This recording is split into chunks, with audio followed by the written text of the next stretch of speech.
Hola, buenas tardes. Bienvenidos a las charlas de regulación de poblaciones de los ecólogos de Krebs. Les comento rápidamente a los que nos están acompañando. Estas charlas es la primera vez que las hacemos, son charlas en inglés que muy pronto estarán también traducidas al español. Es un grupo de ecólogos canadienses que han hecho grandes contribuciones a la ciencia de la ecología y queremos tener pues este acervo de conocimiento para que todos lo podamos consultar. Después de la charla pueden ir poniendo sus comentarios en Facebook.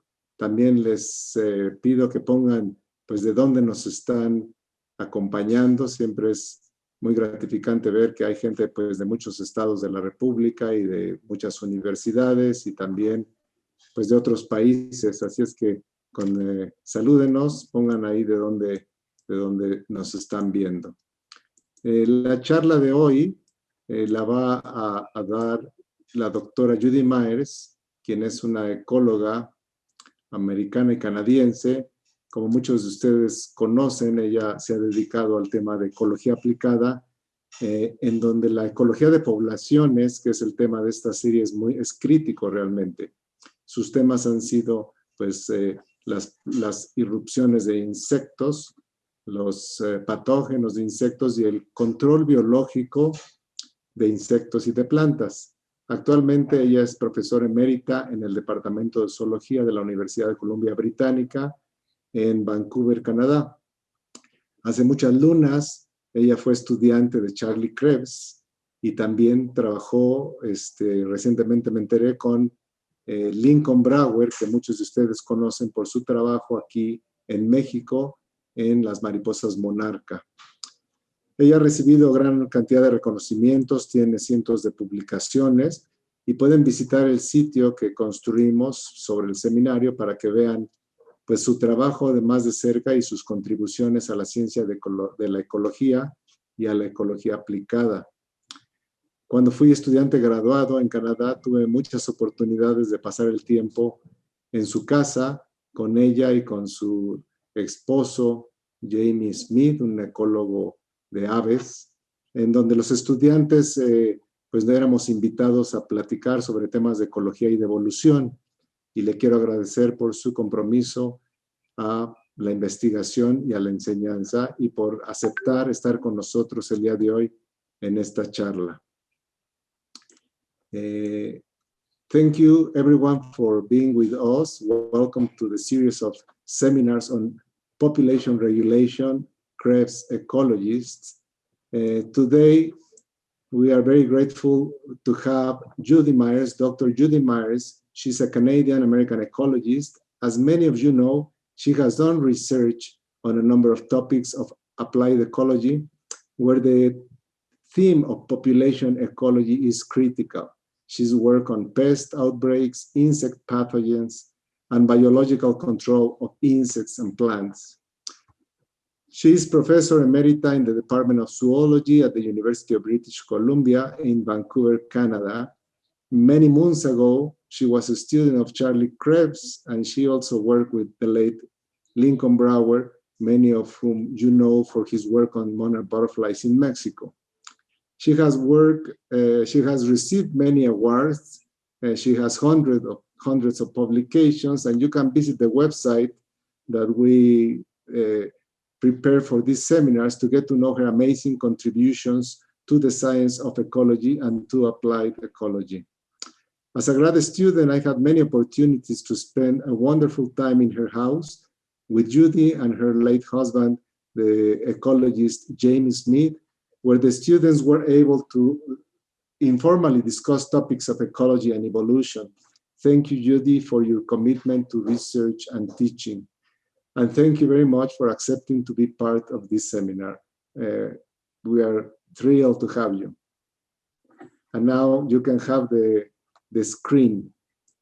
Thank you very much, and thank you for that introduction. So in the first talk of this series, Charlie Krebs told us a bit about the basics of population ecology, And some of the points he made were that we need to study mechanisms if we want to understand what controls populations, and that the world is no longer considered to be in balance. The equilibrium idea about population ecology doesn't hold up anymore.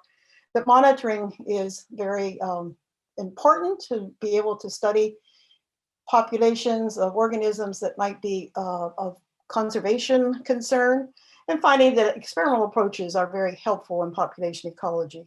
So what I wanted to talk about today is applied population ecology, and particularly about biological control of weeds and insects, because I think of biological control as being sort of the ultimate experiment in population ecology. The flora and fauna of the world are becoming homogenized. Animals and plants have been carried from Europe to North America, from North America back to Europe, to Australia, to Asia, to Africa. And in Mexico, there's supposed to be about 23,000 species of plants, of which 700 species were introduced. Of those 700 species, about 180 species are considered to be invasive. Well, we can ask, what is an invasive species?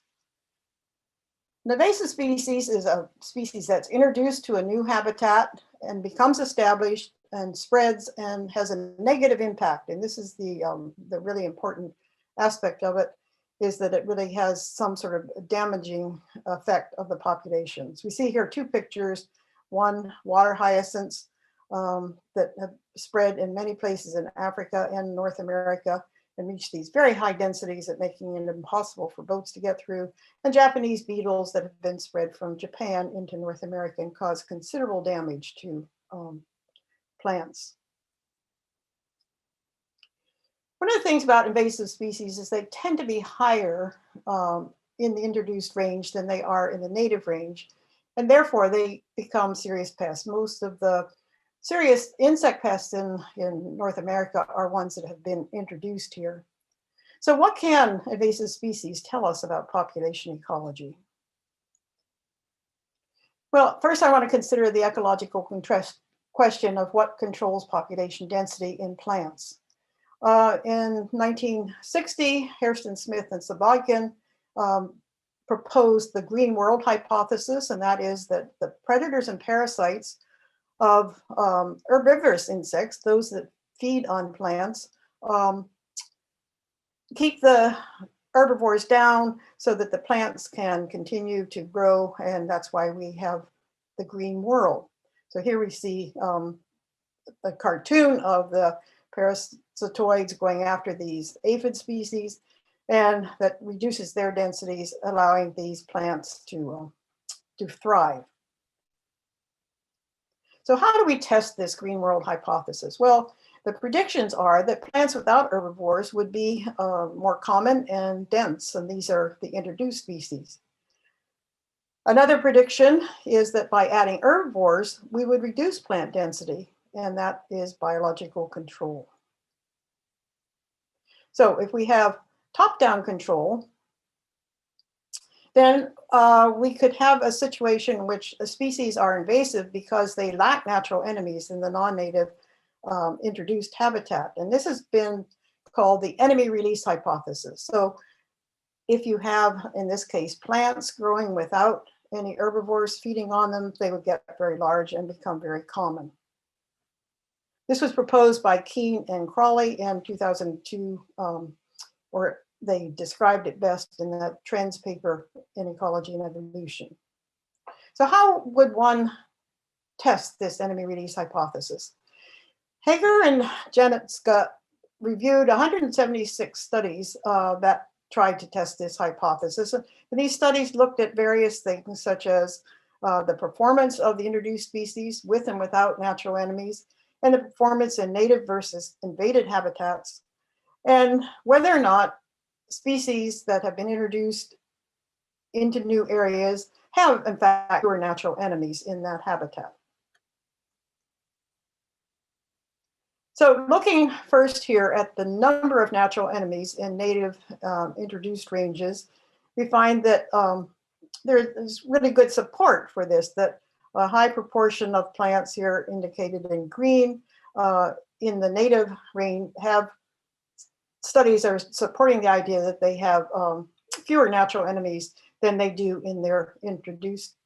They have fewer natural enemies in the introduced habitats than they do in the native habitats. So that one aspect of this enemy release hypothesis seems to be supported. However, when they looked at all the different aspects of the enemy release hypothesis, such as the number of natural enemies, the increased density of species in the invasive habitat, and the important performance of the invasive, whether they could be reduced by introduced natural enemies, they found that only about a third of the studies actually supported this enemy release hypothesis. So you might say that that is relatively weak support overall for the enemy release hypothesis.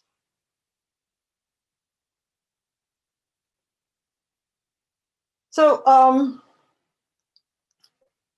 in terms of going back to this top-down control question, it would seem that maybe about 50% of the studies give evidence for the enemy release. However, most studies were done on plants, and there were no studies on insects or mammals. So the other studies were fish and particularly amphibians. So it's not a very robust test of the top-down control of populations.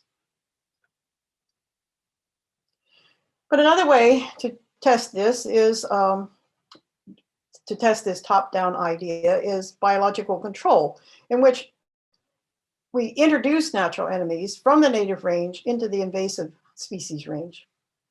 For example, we have here in this cartoon a situation with a plant in the native habitat. It has many things feeding on it. It probably has some things in the soil that attack it. And then if that plant is introduced to a new habitat, it escapes these natural enemies and therefore can reach high densities and large size and become a major pest. Therefore, if we introduce some of these natural enemies and reestablish the sort of situation that we have in the native habitat, we hope that the density and the size of the introduced species will go down. So biological control is an experimental approach to applied ecology. We can ask the questions, do insect herbivores limit plant densities? Do predators and parasitoids reduce invasive insects? And do introduced agents limit or regulate invasive pests? We start by just saying, well, how successful is biological control? And this is just for biological control of plants, and it's a review that I did with my colleague Jenny Corey, in which we looked at biological control as whether those agents were invasive species. In other words, were they bad or were they valuable solutions?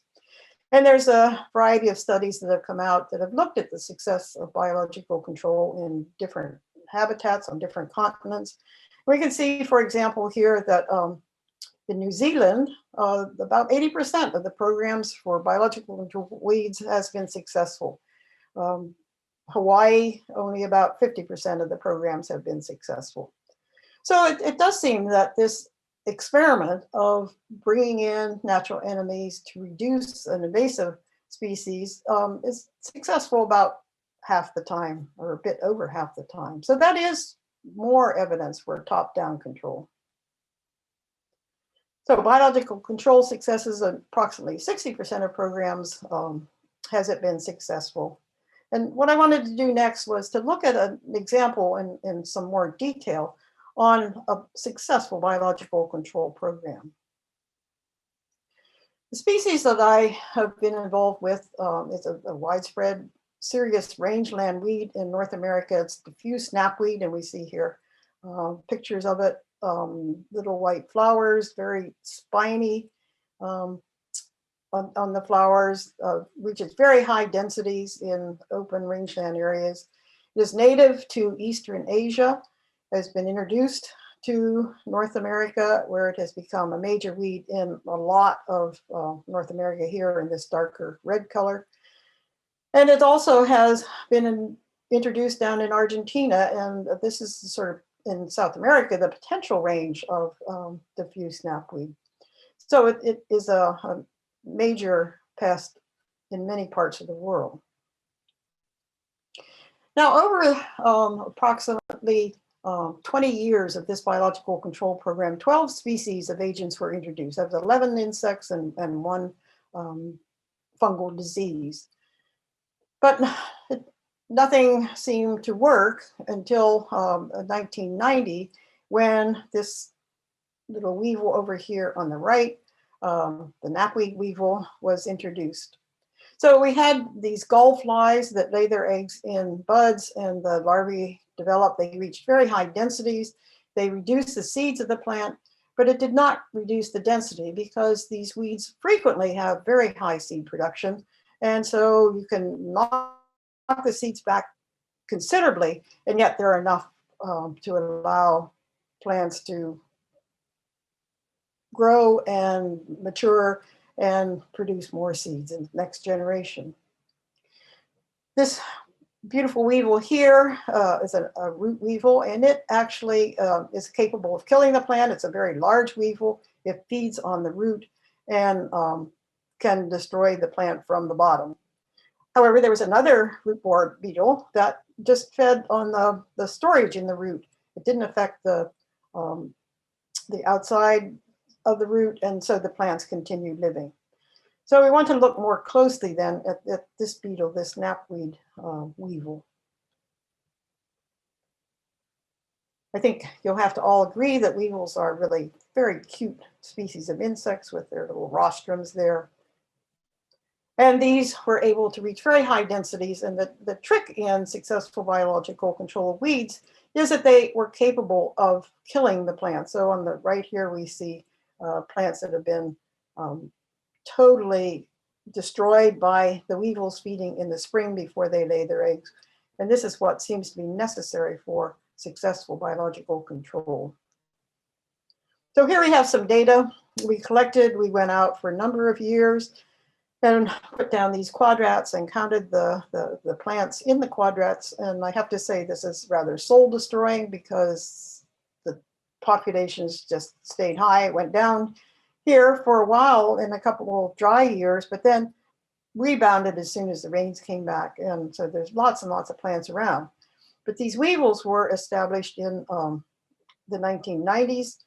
And shortly after they became common, the densities of knapweed went down and remained low. And this happened, this is one site that I show you here, that happened in multiple sites that had high density of beetles, and in sites that did not have the beetles, the knapweed density continued to be high. So successful biological control is top-down control, and it can be successful by particular insects. But I think one of the interesting things is that it's only some of the insect herbivores that are successful at controlling their plants. That in many cases, as we mentioned, there were these other 9 species of insects that were introduced. Some of them reached high density, but they did not have an effect on the density of the plant. So the trick is to try to find out, well, what species are going to be successful? Well, what about insect populations? Are they top-down controlled or bottom-up controlled? Is there evidence for top-down control in insects? Well, one of the things we know about insects, some of them are very rare, some of them reach outbreak densities, and I have a picture here of locusts in, I think this was, well, obviously in Egypt on the right and in Africa on the left. And these plagues of locusts are talked about even in the Bible. And it seems that it's weather conditions that determine whether or not you get these massive outbreaks of locusts in Africa, in India, in Australia, and in parts of Canada, we get grasshoppers that do the same sort of thing. So some species are outbreak species. Some species show population cycles, and you'll be hearing more about population cycles in the next lecture when Charlie Krebs talks about vole cycles. But here are some populations that we have been studying in northwestern North America for a number of years, and you can see how the populations go up and down and up and down and up and down. So that provides us another situation in which we can tease out why do the populations increase here for a while, and then what causes them to go down.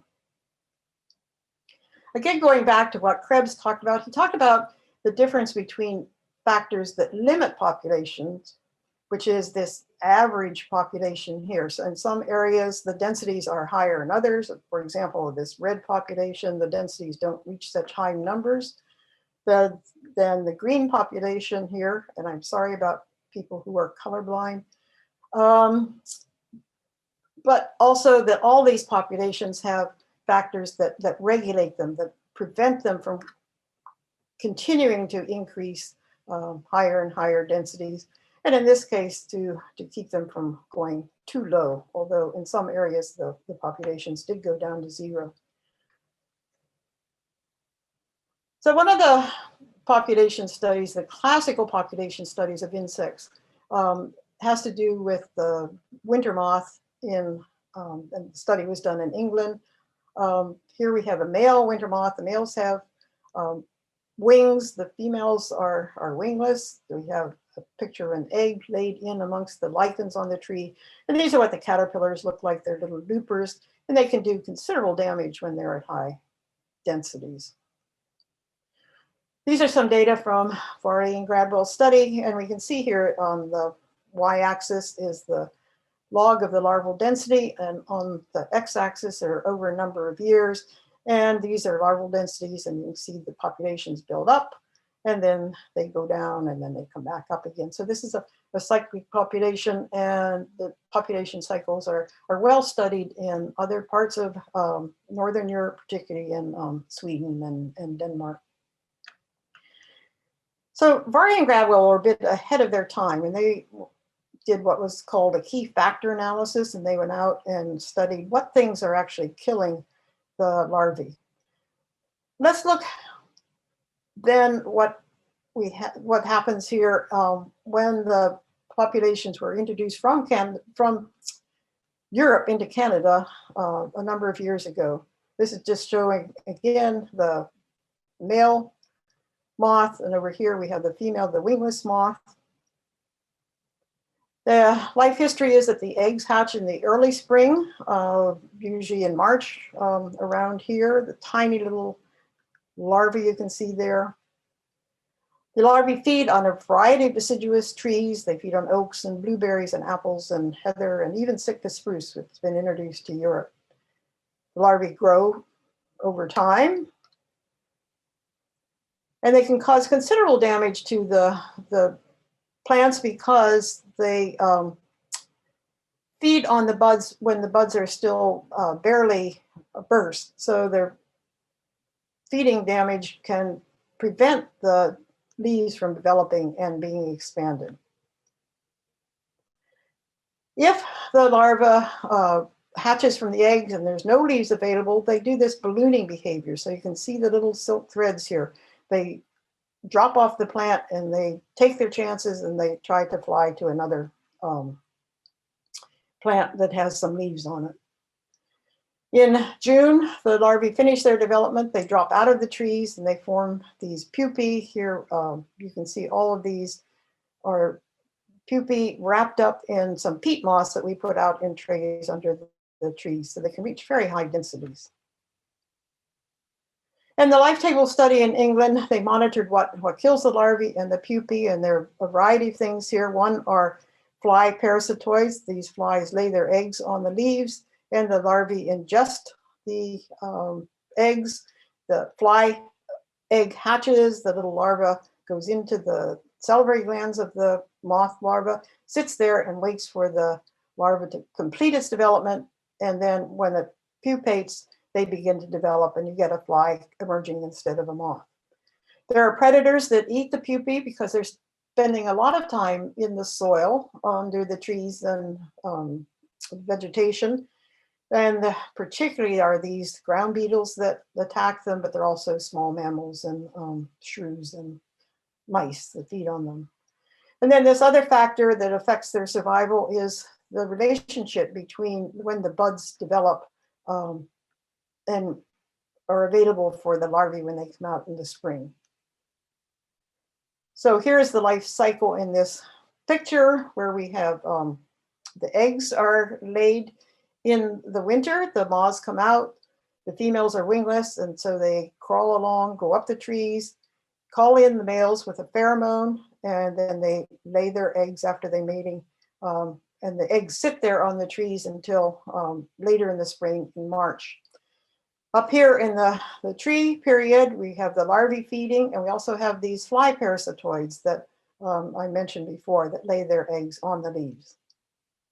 When the larvae drop down to pupate, then this is where there are other wasp parasitoids that attack them, and the beetle predators attack them.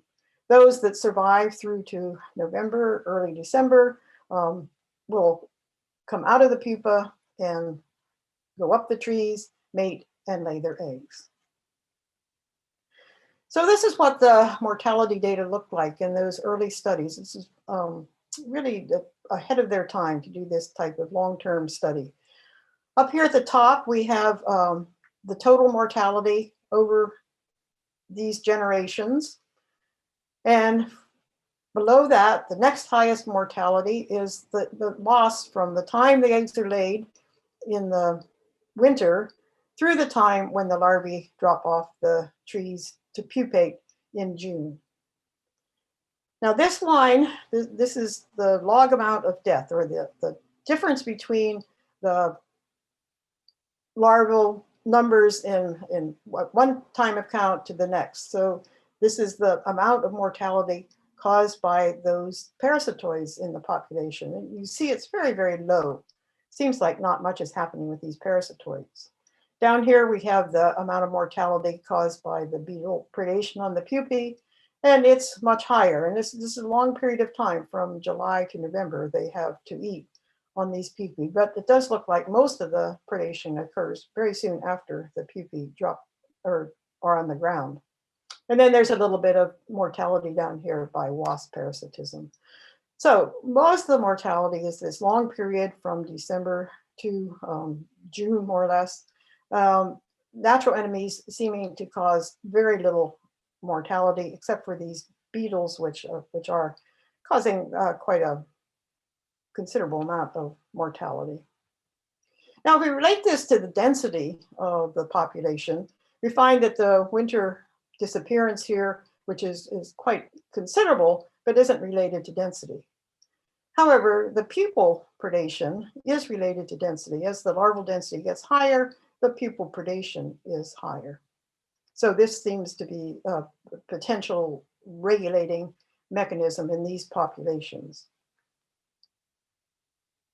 So from the population studies, the conclusions were that fly parasitoids cause little mortality, predation of pupae is related to density, and winter disappearance is the highest mortality and not related to density. So when these moths were introduced first to Nova Scotia in eastern Canada and more recently in western Canada in British Columbia, question was what to do about a biological control. Should they introduce these fly parasitoids that had caused little mortality? Already there were a number of predators. The carabid beetles, the ground beetles had already been introduced accidentally and were at relatively high numbers in Canada. What would be the best as a biological control agent? So this then becomes another experiment. In this experiment, we're looking at, well, what happens to a species of parasitoid that is very low in the native population?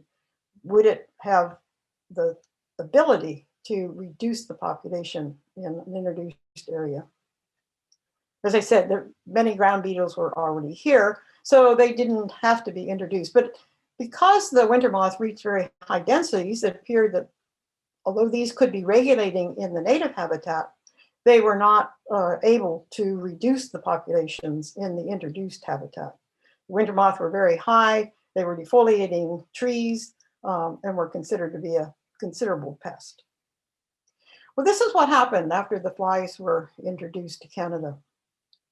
We have here with the red arrow is where Cyzinus was introduced, that fly, and this is what happened to the winter moth populations after it was introduced and established.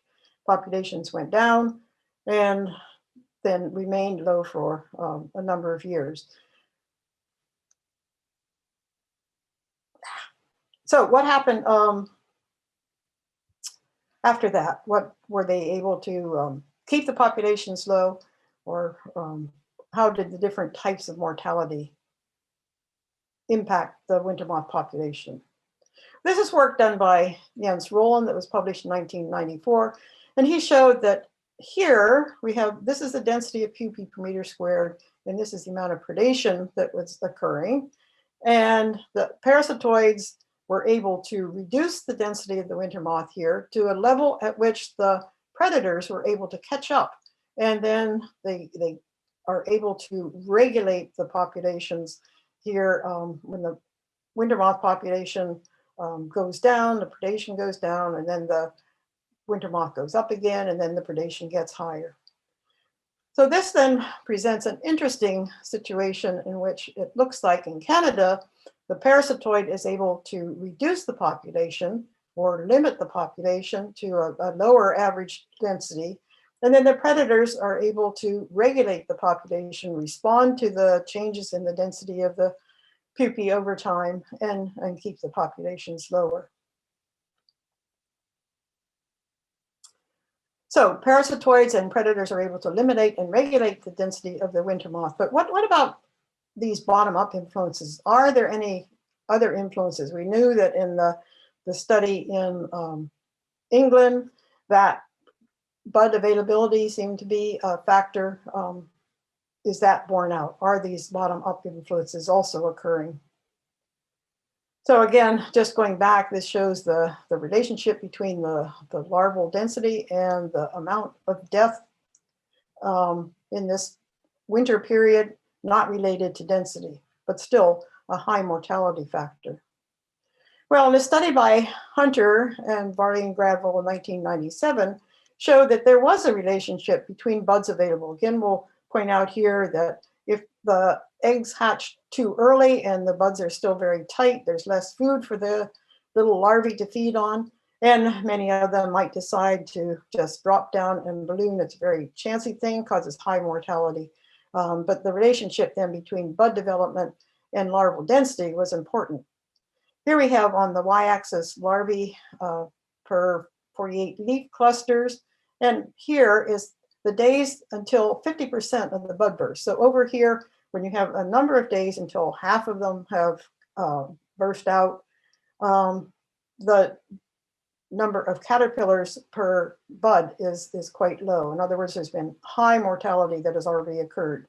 If you have good synchrony between when the buds are developing and when the eggs are hatching out, then survival is better and the numbers per cluster is higher. So this is quite a good relationship here. So now we have our bottom-up factor, and that has to do with food availability, which is related to temperatures in the spring. So in terms of the overall variance in the populations explained in this study, 34% of it was top-down effects, being predators and parasitoids. The bottom-up effect from the bud availability was about 17%, and this left almost half of the variability in the populations unexplained. So this is one of the things about population ecology. There's still huge amounts of the variation from year to year that it's very difficult to figure out, even in cases where it's been quite successful at looking at top-down impacts on the populations. So we can look at the success of biological control of insects and get some idea then about how important top-down impacts are. And this was a summary done by George Hempel and Nick Mills in terms of successful biological control of insect programs. First of all, there's a big factor of establishment of agents when you bring them into a new habitat, and they found about 40% became established. But in terms of success, it's only about 17% were successful. So this might indicate that top-down effects of insects is less than it is in plants, because you might remember back that of biological control of weeds programs, about 60% have been successful. And here it's less than 20%. So to summarize the winter moth program then, the parasitoid with very little impact on native populations was able to reduce host density in the introduced habitat. And this could be just another example of when you brought in the parasitoid, it was released from its natural enemies and was able then to reach high densities and reduce the winter moth in this new habitat. Specialist parasitoids were able to limit the winter moth population, and this is another factor in biological control. It's always, you want something that is very specialized to attack the pest, because you don't want it feeding on other insects in the population. So it's only a certain number of parasitoids that are available for release in biological control programs. And in this case, that specialist insect was very successful. And finally, if spring temperatures are having an influence on the bud availability for this winter moth situation, and probably also for other insect populations, climate change is going to potentially have an impact on insect populations in the future. So grab your pencils for the conclusions here. Summary overall is that introduced and invasive species are very serious pests because they can reach high densities. Top-down control through biological control is capable of reducing population densities of introduced pests, but it doesn't always work. And the trick is that we have to find what types of agents are going to be successful. Some natural enemies are able to regulate populations, and that is that they respond to the density of their prey, and others seem to be more able to reduce the average density, but not to regulate the population density. In other words, they don't respond to the density of their host population. And finally, phenology of bud bursts can influence herbivore density, and this will be more of a factor with climate and warming. In terms of the future, studying the population ecology of invasive species gives some direction to their control. And I think that this is one of the tricks with biological control, is that you really need to be able to understand the biology of the target pest, whether it's a plant or an insect, or I guess it could be a mammal for that matter, as Krebs talked about last time with the control of the rabbits in Australia. Biology, population ecology are imperative to study. It's thus still unpredictable what agents will be successful. We know for plants, for example, that agents that affect only the seeds of the plants are not likely to be successful, because these weedy plants are able to produce many, many seeds and therefore escape whatever the seed predators are. Biological control is a potential aid in dealing with invasive species because the other possible control agents aren't all that great. What you can use insecticides or herbicides to control these. You can do things like pulling weeds or bulldozing them out or something like that, but it's not a long-term solution. And if you get a successful biological control program, successful top-down control, this can reduce the damage, and that can work for a number of years. And finally, I think it's very important to look at biological control as experimental ecology. There's no other situation in which we can do such large-scale introductions, and therefore I find it a very exciting aspect of population ecology. So thanks a lot for listening, and I'm happy to answer any questions. If you have any questions about this, either now or you can always find me on the web, and I'm happy to answer questions. Thank you very much, Judy, for a great synthesis of a very complex topics and for showing us the approach that Krebs ecologists use, which is the field experimentation. And there is a number of comments and questions.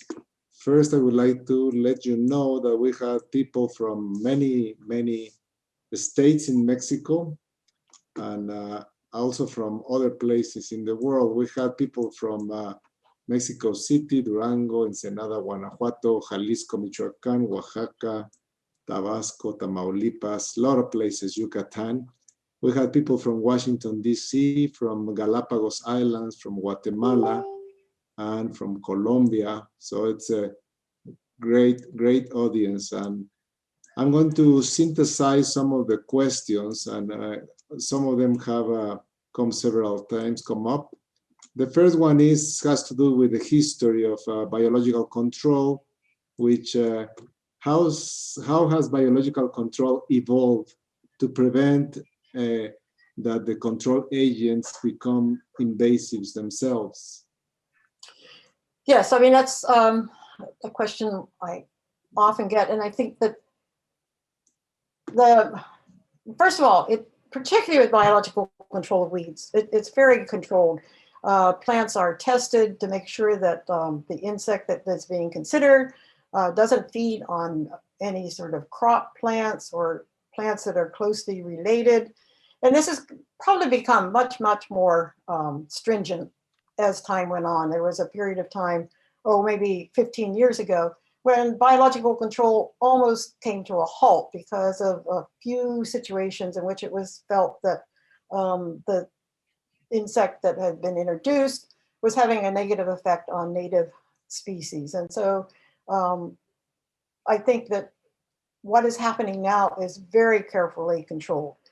With insect biological control, again, you need to have something that's relatively specialized, because if you have a general predator, the other insects are going to be impacted. But then if you're going to use insecticide, that's also going to have major impact on other insects in the system. But again, I think a lot more testing is being done. And there are some cases in which these predators in particular have had other effects on similarly related species. It's always hard to know whether or not the value of suppressing pests outweighs some of the side effects. And sometimes these side effects don't always last forever. All right. Another question is, are there examples where plant populations have developed an adaptation response to the controlling agent?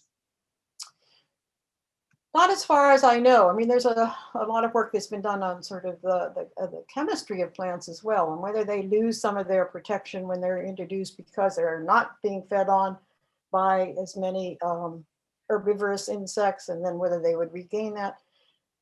From what I know, although once you get successful control, sometimes the populations do bounce around a bit, but I don't know of any successful biological control programs that have become useless again. So it doesn't seem to be a factor in the successful control programs that I know of.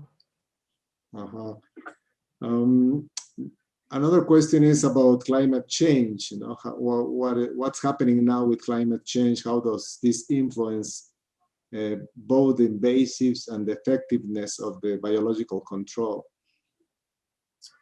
I don't know of any particular examples, again, of something that has begun to fail because of climate change. I think that certainly there are many studies that show that the distributions of things are changing as things get warmer, so that their distributions might get broader, and therefore it would be important for the biological control agent to adapt to that change as well. But I don't know of any good examples in which that has been the case. If I could go back to the last question a little bit, Yeah, one of the things that has happened in a number of cases is not that the plant has changed in response to the biological control agent, but that other natural enemies in the habitat have begun attacking the introduced insect. So you bring in an herbivorous insect that's doing quite well, and then if there are a number of other insects that can adapt to feeding on that insect, it can make a potentially successful program not successful. This has happened a lot in Australia. Uh-huh. And there is a related question that says, Rebecca Alvarez says, how many years would be enough to check a biological program for pest control? I guess what you have explained is that you need to do continuous monitoring to basically follow what the interactions are between these creatures. So do you have an answer for how many years? Well, I can tell you with the Knapweed program, I got tired of doing this after about 15 years or so, and I stopped doing it and then went back just out of chance and discovered that these new agents had come in and out, the population had declined. So, and it's very hard to get funding for doing that monitoring. Who wants to pay people to go out every year for a number of years before something happens?